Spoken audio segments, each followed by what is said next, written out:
Namaste everyone. So in this video, I'm going to talk about different levels of bhakti and what is the best way to relate with God to enhance your connection and to be guided, protected, and feel blessed. The first, and I'm using this book, which is like Mantra Mahodadi in Telugu. So this is the book I'm using to give this information, which I found all these days I was doing the third part of bhakti, which is more of a surrendering trait. But I didn't know that it also has a science behind that's there in the scriptures. So when I found it, I thought I should definitely share with you all so that you could also transcend. The first bhakti is Vaidi Bhakti, which is like more following the rules to relate with God. You could be here if I'm using Paradevata as a name, source gods. Okay, it can be any god. Maybe it can be Lord Shivaji or it can be Lord Vishnu, or it could be Amma Bhagavati, or Lakshmi Ma, or Saraswati Ma, Narsimha Swami, any forms of source gods, it's all the same. So in Vaidhi Bhakti, what happens is it's more of a following strange rules, regulations, some kind of scriptures to read in a particular way and order, and who has this high reverence for you know, Vaidika acharas. Okay, in this method, what happens is there are many people who start their uh,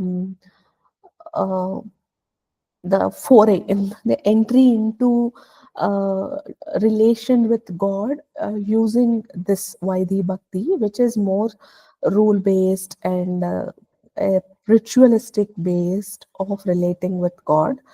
I would not say everyone will not have love for God, but um, the focus is more on rituals and sadhana and discipline, and it's more a duty bound, a reverence bound act rather than connecting with God as with love and stuff. So like you always maybe believe God is out there and I'm here. This is my interpretation. Okay, it can be different, but what I relate, Vaidhi Bhakti is something like God is out there and I'm here and I'm using different strict rituals and regimes to relate with the divine and to get their grace, to have the desire for moksha, liberation, and spiritual progress.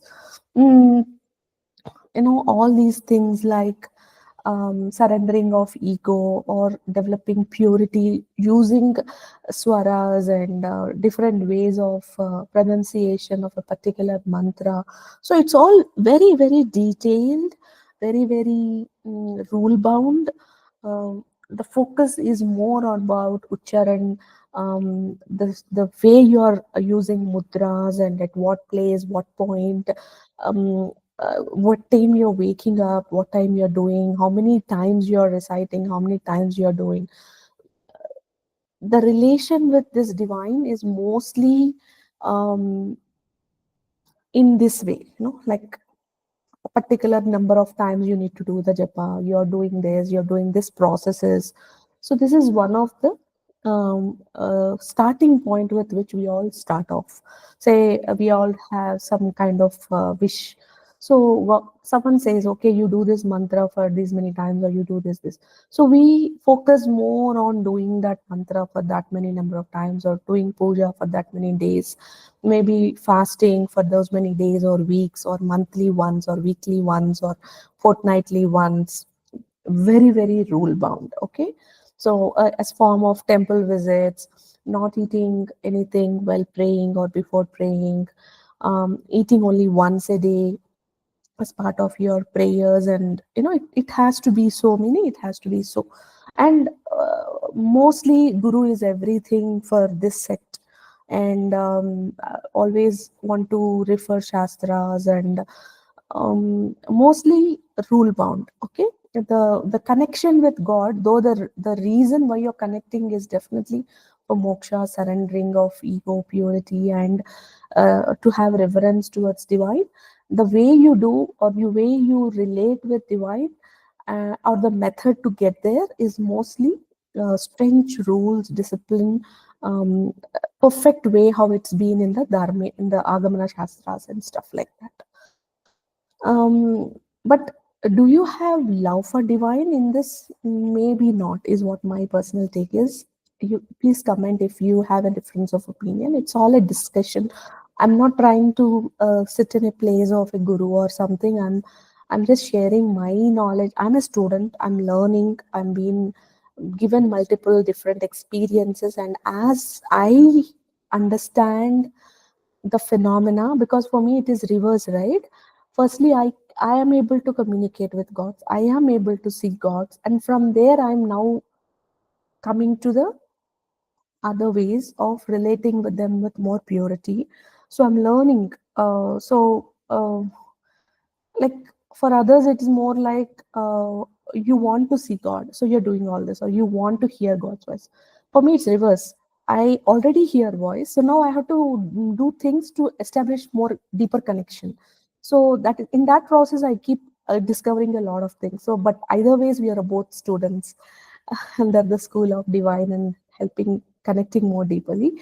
But the way I see things, I'm sharing. Please correct me if I am wrong. I'm more than happy to learn from you all. So the Ragatmika Bhakti is the second, where here we start relating God with somebody who's closer to us. So in the Vaidi Bhakti, it is very, very important at the beginning levels, because it disciplines our mind to certainly create a foundation for all these uh, rituals and ways to relate with God with sense of purity, with sense of certain kind of discipline, do's and don'ts. Like the people who ask me, Ma, can we do chanting sitting on the bed? So when to such people, this is a better way, like out of fear or out of greed of having, like that are the two things that people use, right? One is god will get angry, second is your wish will not get fulfilled. So in either ways, what we are doing is setting a set of discipline on, this is how we need to relate with god, this is how we need to connect with god. So externally it is motivated, not internally motivated. It's like, it's not from the heart, it's more from the mind point of view on discipline and establishing a connection with god. Second is Ragatmika, which is like, how we say, is like it has attachment. Okay, it is more driven by love. The first one is more driven by discipline and discipline of mind, by the way. And here it is heart case. So Ragatmika is more related with love for divine, and I have a deeper attachment towards divine. And I'm not more concerned about rules and rituals that's exactly there in the Agamana Shastras. But what this book says is, this is a higher form. This is Mantra Mahodadi. You can also refer it in your language. Um, it says that it's a higher form of bhakti, where the devotee worships God, not out of duty or not out of reverence, but it's more about overwhelming attraction towards that particular god. It's like raga is not just music, it's more attraction, it's more love.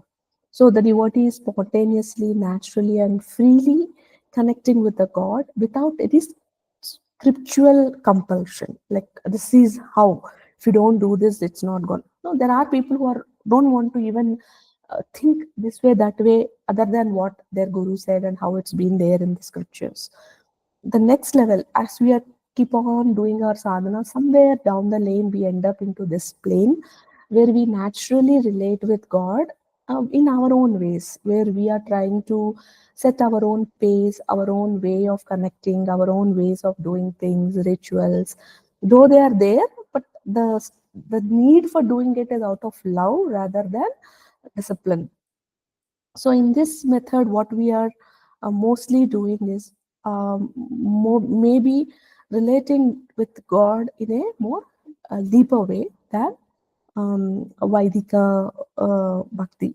So here, there is no personal motive on why we are connecting. We're just wanting to connect with the God. We want to be one with the God. We want to seek God in our hearts. So there's more a deeper connection, but that's not any compulsive. So it's more like Hanumanji's love for Lord Rama, Mirabai's love for Lord Krishna. So they're not rule bound. They're not a ritual bound, but uh, they're more attachment, love for the divine as such. So it's beyond limitations of rules, regulations, do's and don'ts of how you connect with the divine. And it's more heart-centered devotion because you connect with the God not at the mind level but at your heart level. And it is a kind of the connecting thread between you and that God is a thread of love. Okay, so that's your Ragatmika. So than Vaidi, Ragatmika is a better way of relating because you are only connecting with God because you love that God, or it's like you have utmost love for that God. No expectations, nothing. Just you're loving that God, okay, in all forms and ways. And if that in rituals are one of the ways, you are okay to do those rituals. But here it is not mostly on do's and don'ts, but more of how my heart says I'm gonna hear to it, and I follow my own ways of relating. The last way, which is more of my way of connecting with God, is Parabhakti, which is supreme devotion, which is like in this state of devotion, the divine and you are like trying to be one with the experiences. It's like pinnacle of bhakti, as they all say, beyond duality of attachment. Okay, it's more like seeing divine in everything and every element, every people, person, animal, bird, people whom you are having relation with or not. So everybody, there is God inside, and you are relating with that divine in that soul. Then there is like pure surrender. There's no desires, no attachments, no only love for that person and love for God. And there is this bhakti that flows like a river. There is no bounds to it. There is no um, barricades, like how a river just moves into the ocean. We are effortlessly devoted to God in our own ways. And there is no sense of I, mine all the time. It's more about being aware of the divine in everything and everything we do. And it's more like beyond the base emotions. Okay, it's more like Sachitananda types. Okay, so if at all we have to look at what comes first and what next, it's like a transition. So since we are all starting with Vaidi Bhakti, then we move to Ragatmika, and then we get into Parabhakti. So there's no particular level that one person should start like this only. It's out of a sudden you all can start at Ragatmika Bhakti and move to Parabhakti, or other way around. So there is no set rule that which one first comes and not. Just know in which level you are at this point. Okay. And the next video I'll make on surrendering, because even the book says that that's the highest level of relating with God. So let's delve deep into how what surrendering means. How do one get into Parabhakti? And then let's also look into different scenarios, like we all bestow God for different reasons, like for wish fulfillment and stuff. But when we are dealing with the world and outside, how can we merge the spiritual with the existing materialistic world and still relate, connect with the God deeply? That's what we are discussing in this series. So let's look into that in the next video. All right.